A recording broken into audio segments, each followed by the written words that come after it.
Like, is there like giant trees there? There were a whole bunch of other people on hikes. Oh. Had some really good positive experiences meeting with them and stuff. So that might be part of it. Well, that's very cool. I wanted to thank you all for coming tonight. Welcome you to the SDSU Archives and Special Collections. I'm Ruby Wilson, if you don't know who I am, and I'm the Dashwell Project Associate. I work here in the Archives. I'd like to thank Briggs Library for hosting this event, the events committee, and Linda Cott. I don't know, many of you may not know that Linda Cott is also a poet, and she was published in the very first Four Quarters to section in 2010. I would especially like to thank Michelle Christian, our SDSU archivist, for helping make this happen. Thanks, Michelle. We are really pleased to have the records of the South Dakota State Poetry Society here in the archives. Copies of past petals, the official publication of the State Poetry Society, are part of that collection. And right now we're working on digitizing those. So those will be available soon on the Digital Library of South Dakota. And if you want to check it out, you can pick up a bookmark. These are counter over there, and the link is on the back. So if you want to check that out, they're having a little difficulty getting them up. Some technical difficulties, but they should be up soon.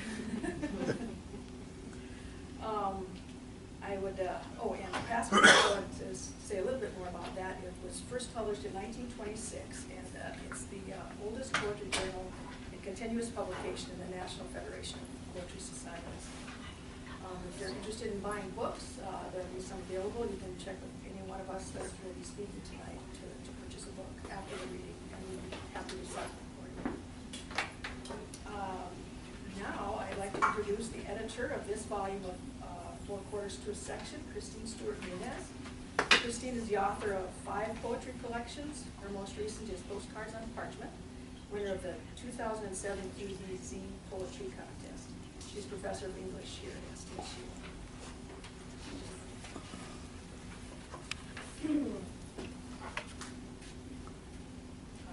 My collection in here is Maybe the Moon is Falling, and I don't know if I need to introduce myself. Oh, I'm so sorry. That's okay. Let me introduce you. Wasn't I know me already? No. Sorry. I'm so sorry. I'm sorry. I'm not doing my job. So thank you. Yes, I had to pray to St. Blaise. Only I work on they have the best saints. So, okay, Ruby Wilson, who was so instrumental actually in organizing this reading and getting us together, and wrote the press release and has done so much to kind of publicize it. Thank you. So Wilson is the author of 2 books of poetry, At the Rim of the Horizon and Campus Sketches, a collection of poetic and photographic images of South Dakota State University. Her work has also appeared in New Letters, Peril and Promise, Essays on Community and Beyond, Crazy Woman Creek, Woven on the Wind, and other publications. She lives near Brookings and works in the SDSU Archives and Special Collections Department. Ruby Wilson. Thank you.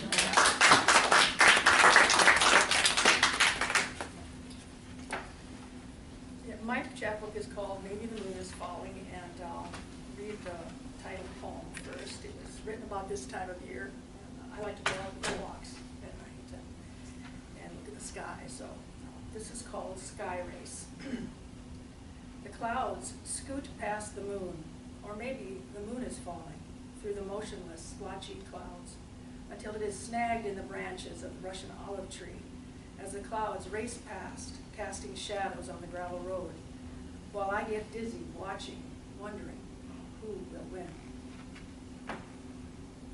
Next poem is called Good Usable Items. You might recognize the person that this is about. Good Usable Items. My husband chortles as I pick up rocks on our walk. He gives me that over-the-glasses look, like the one at the concert on Friday, when the orchestra directors shook maracas and danced in Hawaiian shirts as their students soberly played. That look reserved for adults acting undignified. this different than your boulevard shopping? I ask. Every spring for 2 weeks, the houses in town belch out discarded items that wait on the boulevards to be picked up by city personnel free of charge, or recyclers like my husband. They're good, usable items, he says, like the inkjet printer we're still using, and the bicycle wheels on our garden cart. These rocks are useful tools, I tell him. I use them as mulch and to protect new plants from the mower and the dog. They're easy to find this time of year before the brome grass buries them. If they're too big to carry, I roll them under the fence, so farmers mowing this ditch won't break the sickle blade.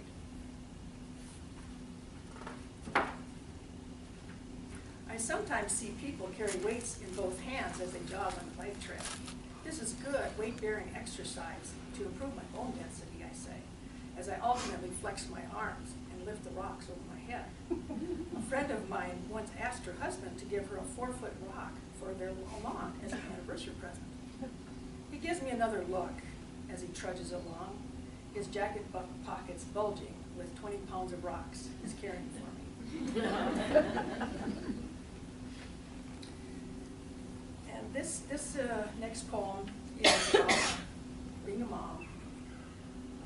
Both my kids are grown up, but it's an adventure being a mom. Postpartum blues. Late term, I could feel him startle when I turned on the blender. A week later, I brought him home. My hair came out by handfuls as my body readjusted. I recovered from a C-section, nursed a baby, learned that mother is a verb. Now, when I give him a quick kiss on the cheek, I encounter whisker stubble. People mistake him for his father on the telephone. I put my arm around him in church and can feel his rhythmic breathing like the first time I heard his heartbeat, sounding an ocean away under my heart. Today I put a young man's photo in a frame on top of 11 school pictures and learned that mother means let go. We'll do a little lighter one this time. Rhubarb time.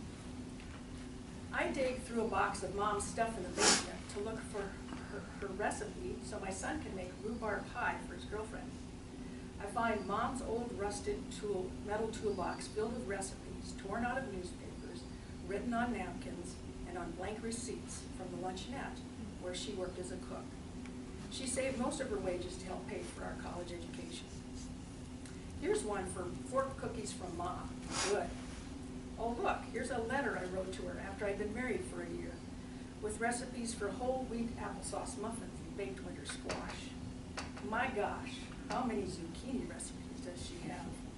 Zucchini cake, chocolate zucchini cake, zucchini bread, zucchini cookies, zucchini casserole, zucchini jam, and zucchini banana brunch bread. She'd love to try new recipes. At the bottom, on clean white cards, I find the directions for West Coast green beans and Pancho's Mexican Frito casserole. She always said that she was going to travel and buy lots of new clothes for herself when all of us kids finished college.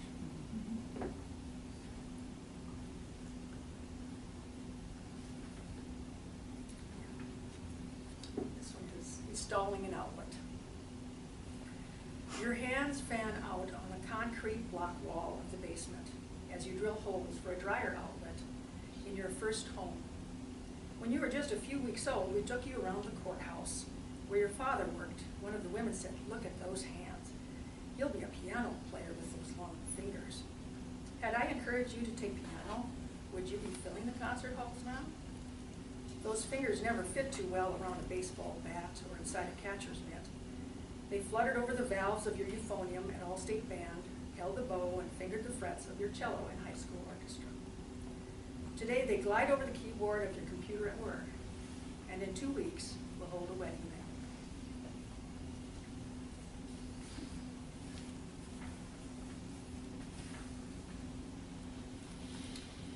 This is really a springtime poem, but it's about the swallows. We live in the country, and I always have a springtime battle with the swallows. I think that they own the place that I live at. Return of the swallows.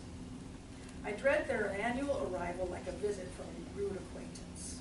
I removed a nest above the front door yesterday and another over the living room window last week.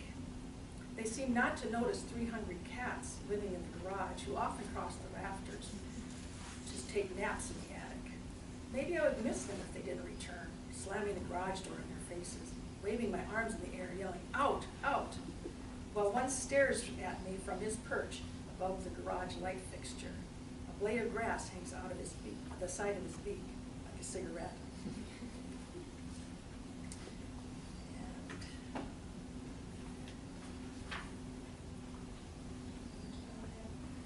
I guess my final poem is one that was inspired by 2 of Mary Oliver's poems, Tides, and the poet compares human nature to the ocean from which we came. Another ocean. I read her poems about the sea and wish that I lived near one, until I remember the wind that weaves soil, grass, and sky, the design of fox and pheasant tracks in the snow, and the owl I hear at night, who leaves fierce signs of its hunting nearby, and my silent ski trail that the wind erases through the prairie from which I came.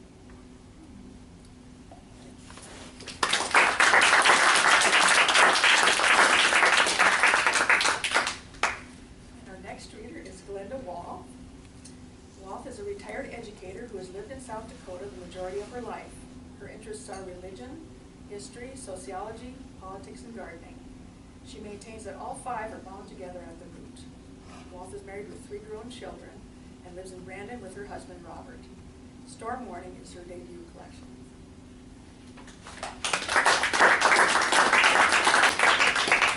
Thank you all for coming, and we have plenty of refreshments left, and if you'd like your books, you can help me with that too. Thank you.